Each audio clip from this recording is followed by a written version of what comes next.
It's the weekly feed. I'm Kyle Meredith with two of the most lovely, amazing people that could ever sit at this table at this moment with me right now. Abigail Washburn, Bela, Fleck. Hi. Hi, guys. Oh, that's it. That's it. Yeah, that's the way we want to frame you. It's good to see you guys. What a fun little couple What are we years, I laughing guess. about? You called us lovely and amazing, and I made a fart face on the camera. Oh, see, I couldn't see. All I could see was laughing. We're both laughing at you. Yeah. Yeah. Used to that. Yeah. No, welcome. It's so great Thanks. to see you guys. Congratulations on everything. The new record. It's a lot of fun. Yeah. It finally put you guys together. I know that's kind of been the talk of this whole thing. 10 years together, and you finally make a record. Yeah. What took so long? true. What's the story there? Life got in the way. Yeah. Well, I mean, everybody has projects. Yeah. no, it's true, but I think there was a, Well, there was that Sparrow. we thing. did Sparrow Sparrow Quartet Quartet, for a right. while. Yeah, that was a couple of good years of work Great and album that is. performing. I still Yeah. listen to that all the time. It's Thank a you. cool I'd like record, to hear it again. yes. It's been a long time since I listened to it, but we put a lot into it. A lot of Yeah. we took it.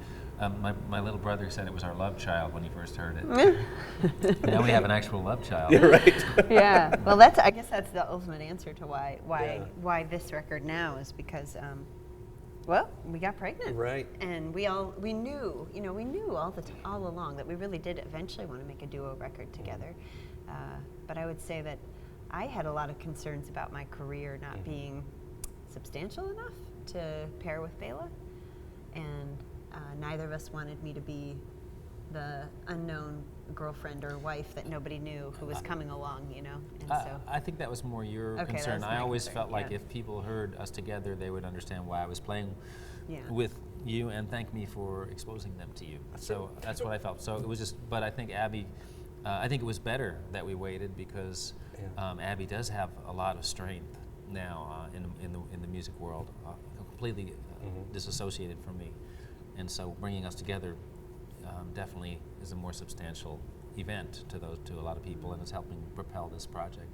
it takes a long time, unless Right. you have a huge hit or you're that band that year or something like that. It just takes a long time. Yeah. So it was 10 years of touring, and then I had some, it was okay. But I think probably would have waited longer if we hadn't had the baby. You think that's so? true. I think so. Yeah. You- Yeah. So- But I've been pushing for it for quite a while. Yeah, I because there was the Sparrow Quartet. I mean, Yeah. so that Yeah. did exist. I mean, there was that pairing there. Yeah, but, and that was really a wonderful experience.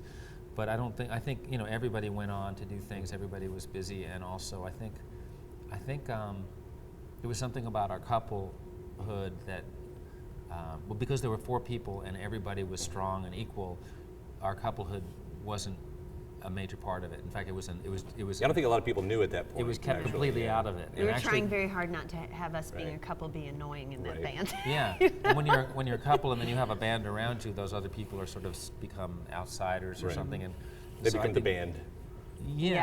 Yeah, and so it really it felt like if we were going to do something together that was really us too, it really needed to be just us two. Yeah. Yeah.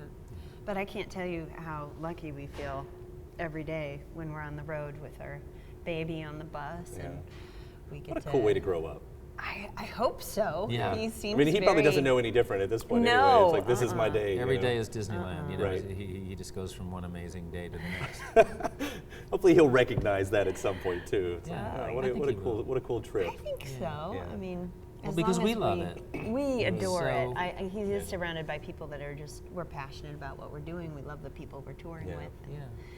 Well, it's led to this great record and everything. And I started looking at this. So you guys put together, and I've heard the story that it starts with working on the railroad for the Yeah. most part. Like, and you find these traditional songs, something that you guys have lots of experience in, all these traditional songs, which I get in my head. I was like, I don't imagine you guys just sit around with your iPod listening to oldie songs, but they are such a part of your life, these old-timey songs.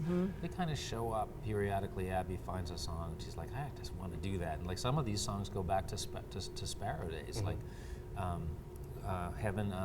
What are they doing in What are they heaven doing today? in Heaven? Yeah. Abby started singing that later on in Sparrow. We didn't record it, but it was one of the songs she sang. And so when it came time to record, since we didn't have a lot of time creative to spend doing creative stuff around this project because of the baby, we started out, well, why don't we start out recording whatever's around that we both feel passionate about? And there was several songs like that. One was Heaven, one was Shotgun. Pretty Polly we had done. Which is a great example. You take Pretty Polly and Railroad and all of those, and you have these songs that have been done to death to a point, you know. I mean, everybody, but you still find new ways. Like, what? How does that? You're just like, you know, is it just a complete restructuring? Like, okay, that's the idea of the song. How do you make it so different? Because I've heard Pretty Polly done almost the same way a million times, and that's not the way you guys do it. And Railroad, it seems like it's a completely different song. It just happens to have the words that we're all familiar with. Yeah. Well, I think that was the last song that one of the last songs we worked up was Railroad. Yeah, And that you was. could tell him. Yeah, and it was a real surprise. I was Juno was 6 or 7 months old, and he was just starting to sit up at the table. And one morning, he sort of hit his hand on the table, and he liked the sound of it, you know. So he did it again, and the way it felt, and everything. And then I started hitting the table with him, and he started hitting with me. And we were having so much fun, and then all of a sudden I just started singing I've Been Working on the Railroad, but it came out a little different. My mom always sang it with me when I was a little kid. And I've been working on the railroad all my live long days. So it came out in this sort of modally, bluesy kind of thing. Right, so I call home later that day. I would think as I was on tour, maybe with Brooklyn Ryder or somebody, and Abby says, "Hey, Juno, let's show Daddy what we did today." And I said, "That's really cool, and we need to do that song. That's a great idea." You know, and Abby never was thinking that seriously about it. That thing would have just come and gone. I wouldn't have even remembered we did And so you that. start thinking of the different chords that go along with it and everything like that. Well, yeah, that was, once we actually started getting into it, the next tour, we started doing it like with almost no arrangement, sort of as I don't know if we did it as an encore one night or we just threw it up there. And by the end of the tour, we started refining it and coming up with a real arrangement. And then when we got home, we recorded it. Yeah. Like Pete Seeger wouldn't recognize this version, but I don't think he'd be upset about it at all. Yeah. You know, something like that. It's like, it's so cool that it's, you know, so different. Thank you. Yeah. I'm glad you feel that way. And I think we both feel that the old-timey tradition is it's an oral tradition, and it's one that gets passed down, and so it's a sign of respect to do the music of your elders.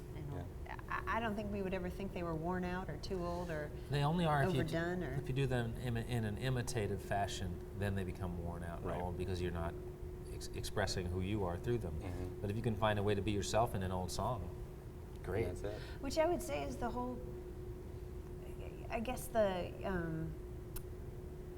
one of the really positive things about our collaboration is that it's very unique. Right. I mean, we can't think of another full album of 3-finger and clawhammer banjo playing together. Even without the singing or the original Right. songs, that kind of Or music that without Abby singing. brings to it. Yeah. We can't think of a whole album like that. I mean, certainly people have done those combinations just here or there for one track or something, but yeah, it's just unique.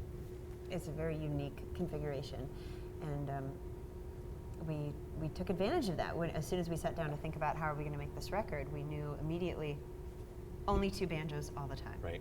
Yeah, it wasn't going to be produced. We weren't going to have multiples. We weren't going to bring in a bunch of guests to fill it out. We were going to look.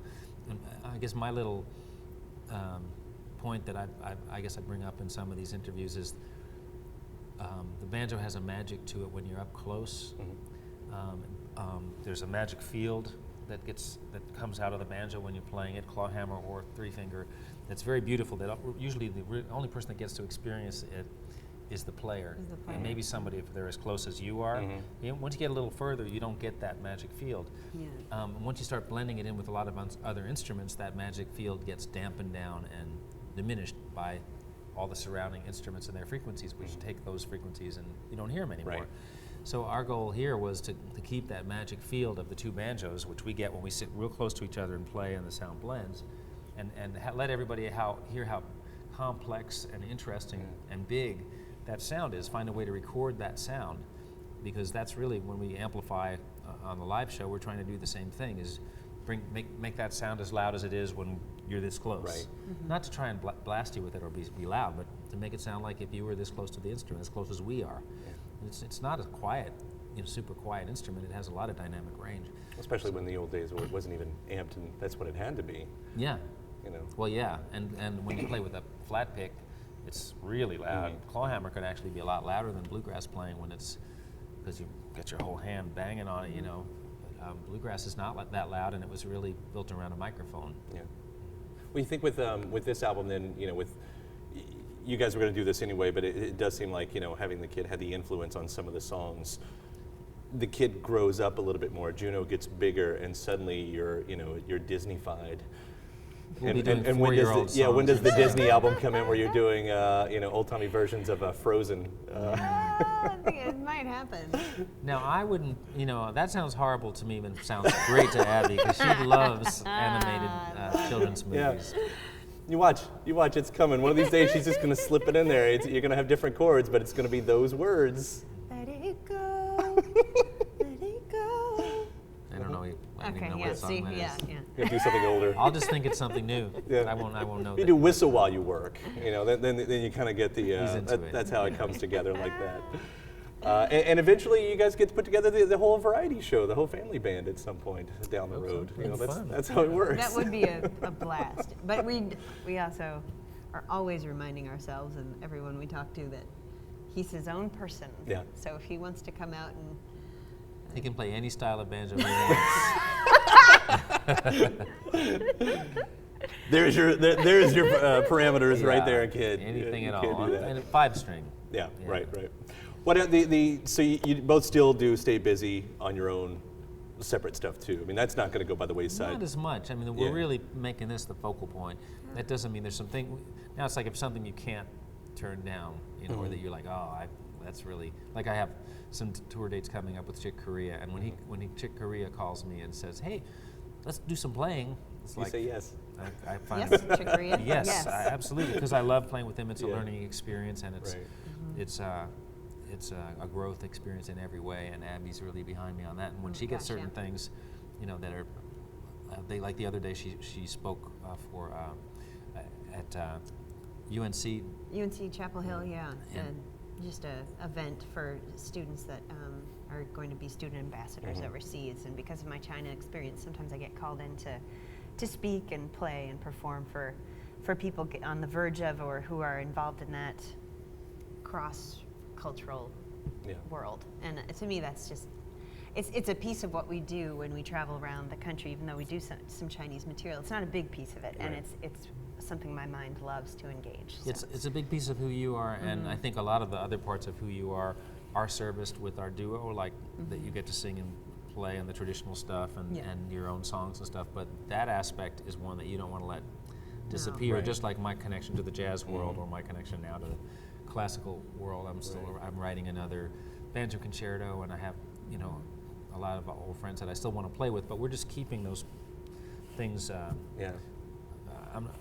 they're a peripheral part of what we're doing in general. Yeah. At the moment. Well, life gives you what it gives, and we'll see what comes next. Well, there's a part of what you guys do too. You've mentioned China and everything that you do with Africa, and I look at this and I start to wonder: do you ever think of yourself as activists? Because when both of you go to these places, it's more than music. Yeah. You've helped out things back in China. You've donations and all of these things. What you were doing in Africa was more than just about finding the origins of the banjo. It seemed like there was a bit more a humanitarian aspect to it. I mean, do you guys ever think of yourselves in that way? Like, this is more than music, we are changing the world. I think Abby thinks more that way than I do. I'm very hesitant to make any claims along those lines, just because I don't want to be asked to defend them. Right. But it feels really good when you do something that feels bigger than you. Yeah. Teaching feels really good that way. Growing awareness between different people feels really, really good. Every time either of us have had a chance to interact with musicians from other countries, sometimes in front of dignitaries or ambassadors or things like that, you feel that communication is improved. When they see the way the musicians do it and what you can achieve with music. Music can be very uplifting. When you see people from different cultures playing together, it can be very uplifting. So it feels great to But it seems like you keep the politics separate. Well, yeah, I'm not promoting any particular agenda, except that communication and openness to each other is a beautiful thing. But Abby's got it. I'm probably a little more vocal about the fact that I think it's really important for cultural aspects of our culture, art, music, expression that's focused on beauty and just beauty and sharing. I think in general, and that encompasses pretty much every kind of art I can think of, even if it's dark or scary or whatever. But I just think it's so important for that to become a bigger part of the conversation, the communal conversation of what we're going to do with the future of the world. Right. Really, I do. And but I don't think that's a political statement. That's just saying that politics isn't actually giving us all the answers we need. So let's look to the other places where there's more creative juice and that's the great thing about music, well. though, that you can do that without having to say 2016, whoever. It doesn't have to be about that. That you can, as I said, make it more the humanitarian thing, or just yeah. Well, absolutely. And the stakes are different too. It's like you're not getting together to like solve a problem between the countries that's life and death. When you get together and play with musicians, so there's an openness and a warmth in it. Abby's had some great experiences with musicians that didn't think it was a great thing to be collaborating with American musicians in China. And then was able to knock that bridge down. And then if you think about, you start in your backyard, or you start right around you with the people you're around, and every person you run into that you can help to be more open to our culture and see us as more than what we're presented as by their government. That sort of thing. That feels real good. Because there are a lot of misconceptions about Americans. There's a lot of true things that people think about Americans, unfortunately, that we don't think about ourselves. But it feels really good to show that, hey, we're all breathing the same air. We're all trying to be good people. It's one of the great things about being fans of both of you guys is kind of getting that side of it. It's the 3D relationship that goes beyond putting the record on, and sitting back. I think our next record should be entitled "This Shit Is 3D." 3D shit. Oh, I hope so. I hope so bad. But just to continue that thought, I think the like loving the banjo and going through being a banjo player for years and years, it either puts a chip on your shoulder or makes you feel like an underdog. Yeah. Even if you're doing really well, you feel like, hey, I got to protect the honor of this thing that I love so much. Even when it becomes like the popular instrument of the year, as it did for. Well, that's people say, what do you think about it? What do you think about it? And I'm like, I don't know. 5 years from now, it won't be. But I'll still be, doing my thing.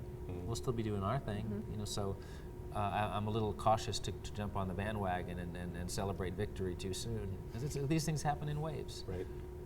And I don't know that our goal is for the banjo to become the mainstay of pop music. I mean, it's fine if it does, but people should make their own great music on whatever instrument they want, and right. if they love the banjo, they should make their music with the banjo. But don't be afraid of it. And it's nice, like with the orchestra stuff that I've been doing.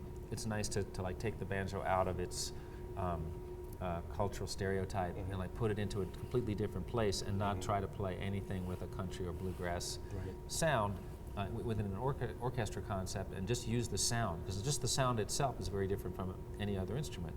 So sometimes it's nice to do that. But you've done that. I mean, you've spent a lot of your career taking the banjo with and every putting aspect. it I into, mean, even from the and we should talk about that. How to write a banjo concerto. That's what's coming out. The movie documentary. Just came out. Yeah, right. And showing that, like, even watching the trailer, and I think it was that trailer where you mentioned even Louis Armstrong had. The banjo in his band, and all these ways of not thinking about it. I've written down here, where is the horizon where genres finally break down? And that seems like that's been your entire career. Going back to when CD stores were a bit more commonplace, it was all about genre. Everything in for a lot of listeners, mindset is about genre, and that's always been not your thing. It starts with banjo and jazz. It's banjo and classical. It's just a different way, I think, that people have always listened to music versus how you've perceived it, doing it like that. And that's where I think it's like, for you, does it all just blend together like this is music? Well, why can't they just be like different languages? And if you have good enough vocabulary in enough languages, then you can have a good conversation. So if I have enough jazz vocabulary where, I can go have a conversation with a jazz musician without speaking. But if I bring the bluegrass elements in there too, they're probably going to find that pretty unique. They're not going to be, maybe some might go, oh, stop playing that yeehaw crap, and some might say, well, that's cool. So you find the ones that can deal with who you really are, But Edgar Meyer said something once that I always thought was really good, which is that there's more that's similar about all the different kinds of music than is different. And I think that's a really good point. I find that true too. But I think the differences are very interesting and should be respected. We're not looking for everything to be a flat line where all the music has the exact same amount of harmony, the exact same amount of improvisation, the same tonal sounds, the same instruments. That would be pretty drab too. Yeah. So I mean, I think we want to respect all of these strong musical forces Right. that we've loved so much that we're still talking about. The Beethovens and the Bachs, or the Bill Monroes, or the Earl Scruggs, or the Charlie Parkers, or the Miles Davises, or. But there's an idea that you can bridge Beethoven to the Beatles, and it's not that hard. It's not. Not everybody so can, odd. but some people are good at it, and some Yeah. people, like the idea of fusion as an end is idiotic. Sorry, I just find it's how well it's done. If it's done artfully, it can be absolutely the greatest thing ever. If it's done not so artfully, then it's kind of a shame for everybody. Yeah. It is. And fusion being the end game is, it's a homogenizer. Yeah. It's ugly. Yeah. Yeah, there was a lot of music done around Fleck time when suddenly there would be like Spanish guys playing with tabla guys, or there'd be all these different things, and it seemed like it was a really great way to have a really successful record at the time on like New Age radio and not just New Age, but even on the jazz radio. And some of it I thought was brilliant, and a lot of it I was like, this is just, they're not really. I think the key to a great collaboration is everyone has to change. You don't just do your thing together. It's like a mashup on the Grammys where they put, Coldplay together with Lang Lang or something, and they just all both do their thing. Yeah. Like, it's nothing wrong with that, but a higher level is if they both have to change what they do to play with each other. Yeah. That's what makes. And to learn a bit of each other's language in order to. I suddenly imagine the Tower of Babel, but for music. Yeah. It all breaks down like that. But then again, and now you're getting down to my personal or our personal tastes or our separate personal true. tastes about what we decide, what we judge is good and what we judge is not good, about someone else's collaboration. That's just personal taste. Everybody's got taste. So everybody out there has to make their own decision about, what they like. That's the whole game. That's what's so interesting about it. It's a moving target, and it's different for everybody. And it brings it all back together into the whole world, and how you guys blend so well together. I feel like that's a good spot to say that's what's happened. You guys have come together with these different styles, these completely different mindsets, and it's made for this fantastic little record. It's been very easy right from the beginning. Yeah. And it's one of those things, because we've known each other's music, we've been listening to each other, and even commenting on each other's music as a friend partner for the last 10, 11 years. So And learning how to do that without meddling. Right. Yeah. Right. Right. Which is really important. Right. I think you've done better at that than me. I've occasionally meddled in Abby's records and said, "Hey, I really think you ought to fix that one spot or change that part of it." And hasn't been easy when I've done that, but sometimes it helped something. Well, part of your concern and your gift is detail. Yeah. And I wouldn't say that's as much mine. So I can understand why your meddling is a little more obsessive. Yeah. Well, I cannot wait till the Disney record, the next one, since we have that officially on the books now. That's going to happen. Abigail Washburn, Bela Fleck, thank you so much for stopping by here. All right. Yeah. It's the weekly feed. I can't believe you said that. I know, you are such a dick. You are such a You are dick. such a dick when we're doing interviews. I broke him up. It was the one that broke him up.